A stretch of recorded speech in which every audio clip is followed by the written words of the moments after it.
Hi, welcome to a new episode in the Internet Surfer, hosting the most horror and creepiest stories from Reddit. Please don't forget to comment, like, share, and subscribe. Enjoy. My phone rang the other day, and I learned a terrible truth. A long horror story from Reddit Nosleep. I microwaved a cell phone a few days ago. It was a stupid, juvenile decision. I'm sure if you asked me at the time, I would have said something about wanting to see if it would explode. In my defense, I accidentally broke it a few months ago and had smoked a lot of weed during the early hours of the day. Truth is, I was bored. Incredibly so. I don't have many friends, and I live alone in a grimy apartment in the middle of a dingy city. I have very few hobbies, chiefly getting high and wasting time. I hadn't seen another person in over a week. I hadn't even talked to my parents in months. Hadn't had a relationship in a year. I work 10 hours a day at home, and I don't know hardly anyone in this town. I figured the best way to combat this feeling of isolation was to look inward and appreciate myself more, but in doing so it honestly felt like I've been pushing the people closest to me away. The only social interaction I get anymore is the voice call I get from my supervisor halfway across the country. This was the life I wanted. That's what I kept telling myself, even if some days I would remember that it wasn't. And on those days, I told myself this was a matter of survival. For those that are curious about the phone, it didn't explode, create sparks, or do anything cool. Rather, it spanned around in a circle, filled the room with the smell of burning plastic, and died after a few minutes in the heat. When I pulled it out, it was inoperable. It wouldn't start. The screen was black and unresponsive. It was a smoldering paperweight that no longer had life. I chucked it on the kitchen counter and prepared to go about my busy day of binging some movies while working on my company's project, alone, and in the light of a single fluorescent bulb that illuminated my dark apartment. I opened up Git, Visual Studio, put on some soft music, and began working on what I was tasked for the day. I didn't plan to get far. My supervisor lived on the East Coast and hardly kept up with my progress, so long as I had something to show by the end of the week. So, I got to work, and I started pounding away at the keyboard. Only, this was interrupted when after a few minutes, the dead phone rang. My phone with the fried electronics, and the missing SIM card, and the busted battery, and the cracked screen, rang. I stood hastily, my ears peaked to the sound that was omnipresent in the house. It was a slow, low-pitched ring, crackling a few times. To be truthful, it sounded as if the hardware was fighting against the irreparable damage I had done to it. I approached it carefully. At the time, I found this to be bizarre. When I held it in my hand, it was still warm from the microwave. The screen was pitch black, which meant I couldn't see who it was. Not that it didn't matter, even if I hadn't subjected it to heat death, it shouldn't even be able to connect a call. Either way, there was only one way to find out what was going on. I held it in my hand, the phone vibrating slowly, and brought it to my ear. The ringing stopped. There was nothing on the other side, and I could only hear the sound of my shallow breath. I clenched my palms, unsure of what to expect. Part of me assumed that there was an explanation, perhaps this was a hardware malfunction from the fried microchip. Yet after a minute of staying silent, and hearing nothing, I finally spoke. "Hello?" I muttered. A faint gasp came from the speaker. Through the oppressive silence, just past the slight hum of the background signal, I could hear light sobbing. My heart sank as a quiet voice began to speak. Is there someone there?" I scratched my head, clutching the phone tightly. "Ugh, yeah," I said. "Who is this?" After a brief spout of sobbing, she spoke more clearly. "I can hear you."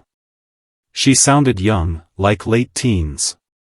Her words were interspersed with tears and soft wailing. To be honest, the hairs on the back of my neck were starting to stand straight, and I began to notice just how cold the room was. I repeated the question. Who is this? Jason, it's me. Samantha. You remember me, right? Her voice was soft, low, and barely audible. It was almost static with a slight hum behind it. She spoke abnormally slow and almost as if the words came difficult to her. There was, however, something else entirely concerning. My name's not Jason. And I don't know anyone named Samantha. She erupted back into a faint sob, before giving me her full name. Then, she said something I was not expecting. Please don't go. I started to think more clearly about what was happening at this time. I was beginning to consider that perhaps the heat damaged the receiver, maybe I was picking up a call in the ether, maybe this was just a wild coincidence going on with the faulty electronics and this was the last hurrah of my decade-old phone. I was convincing myself that there was an explanation. Not wanting to waste more time either way, I said what I had to say. I don't know you, and you should hang up. I think you have the wrong number. Wait. She yelled, her voice shaking and almost indistinguishable from a blood-curdling scream. The phone erupted into static, and as it mellowed back down, could hear her pleading. Don't leave me. Please don't, stay, please. At this point, now a new thought was starting to enter my head. Despite the perplexity of the situation, the person on the other side sounded like she needed help. Are you hurt? What's wrong? More sobbing, before she spoke. I think I've been in a car accident. Wait, hold on. I moved hastily to my laptop in the living room, clutching the phone to the side of my head as I moved. To be honest, I was unsure if this person were even in the same state as me, but I was at least going to make an effort to help if I could. Where are you? I'll call an ambulance for you. I don't remember. I'll look you up. Stay there. I typed her name into the search bar. She kept sobbing as I pressed enter. This was not what I had imagined I'd be doing this morning. I was certainly intrigued. But most importantly, if I could help someone who needed it, it would make my week. This optimism quickly died as I put her name in the search bar and pressed enter. My hands turned cold, my bones stiffened, and my eyes sprung open. The search results were quickly conclusive. There was a link to a news article. A funeral home. An obituary. Car accident. Gravesite. The name she gave me belonged to a dead woman. Whoever you are, hang up, now. Don't contact me again. The breathing on the other side intensified, and the hair on my neck stood up as I could feel my skin turn pale. As I began to think about it further, the situation had begun to return to absurdity. Here I was in my living room, talking on a broken phone that was sent through the microwave, and the only person I've talked to all week was this scared woman on the other side that was either pulling a lazy prank, or had some other problems. Wait, please. She said much weaker this time.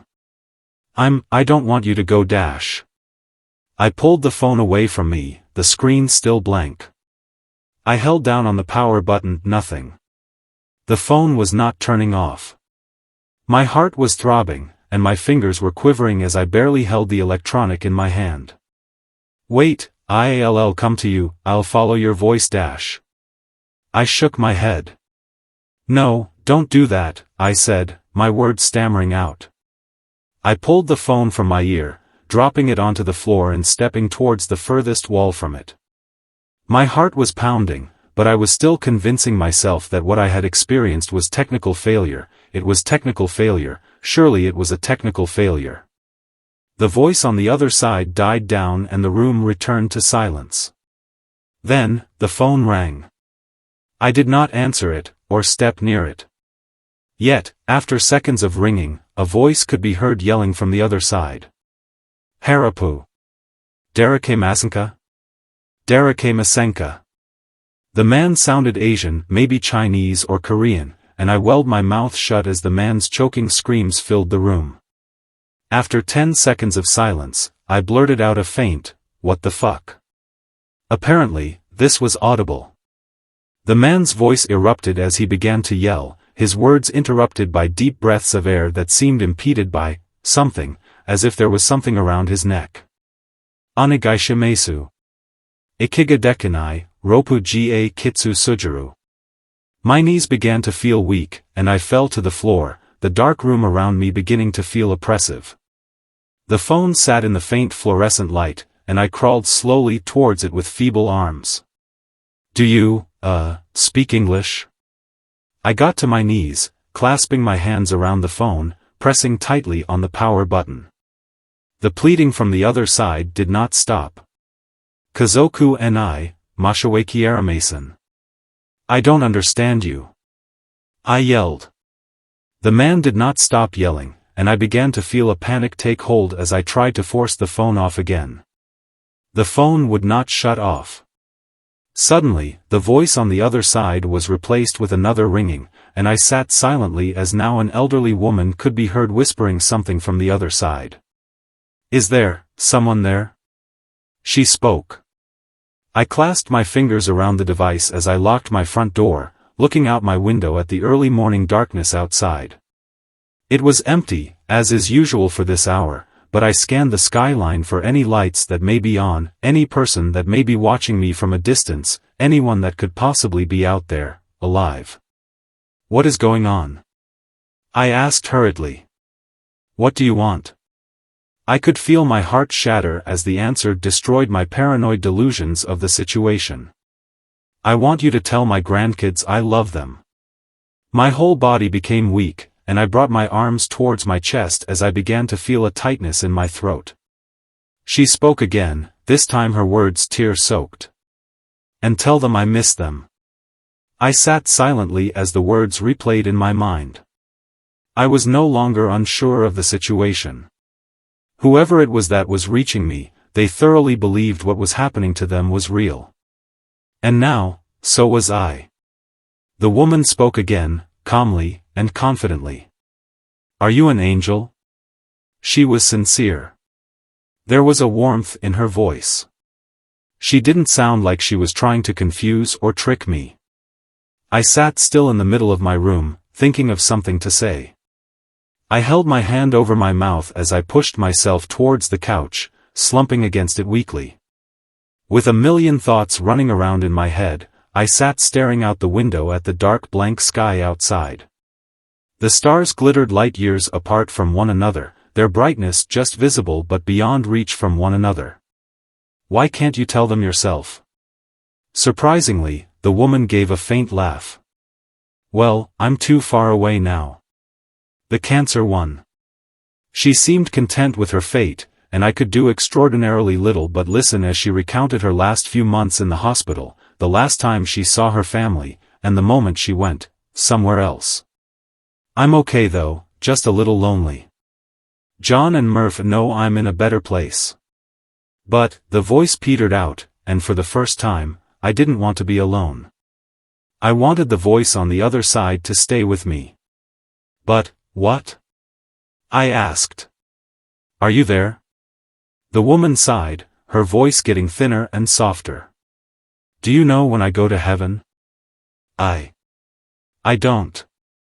I've been here a long time, and it's so dark. You're the first voice I've heard in years. Her voice trailed away as the connection began to dwindle. My brother is waiting for me up there. I'm sure of it. Wait, I said, gripping the phone. The fear I had felt prior was now overcome with grief.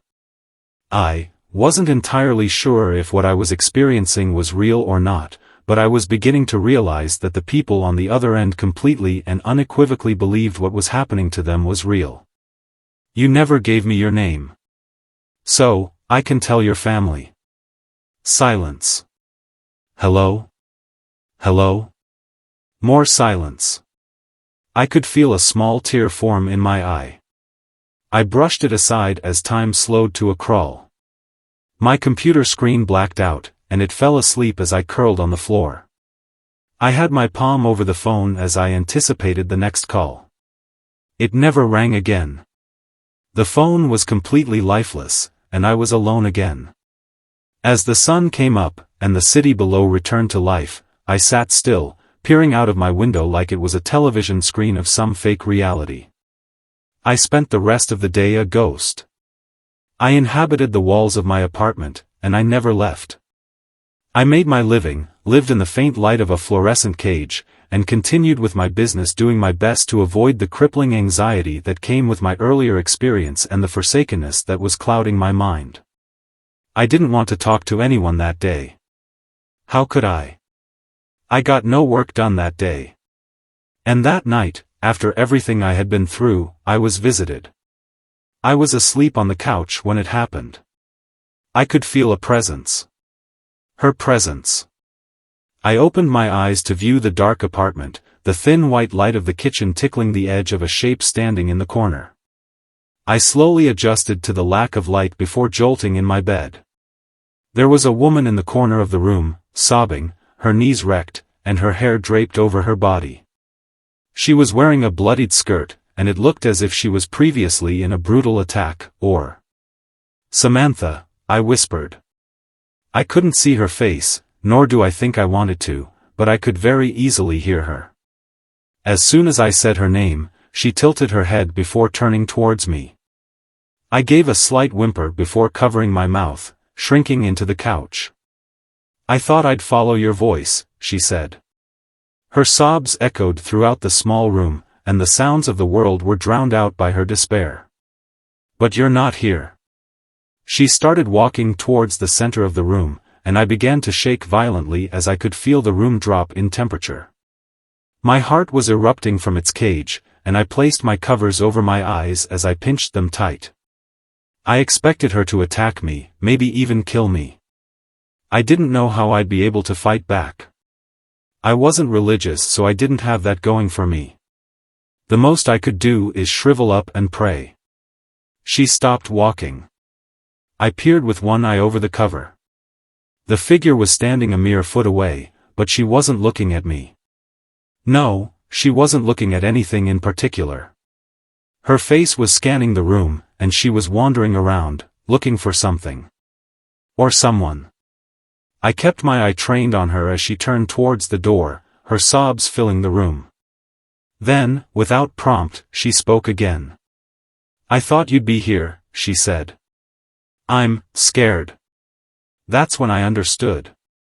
Everything was beginning to make sense. The terror I felt was monumental, but momentary. Hers was infinite. I no longer sat in fear, yes, I was still scared. But I didn't see her as an invader anymore. I only saw us as equals in this brief moment of time, unlikely companions. I said as calmly as my nerves would allow me. "I'm here with you."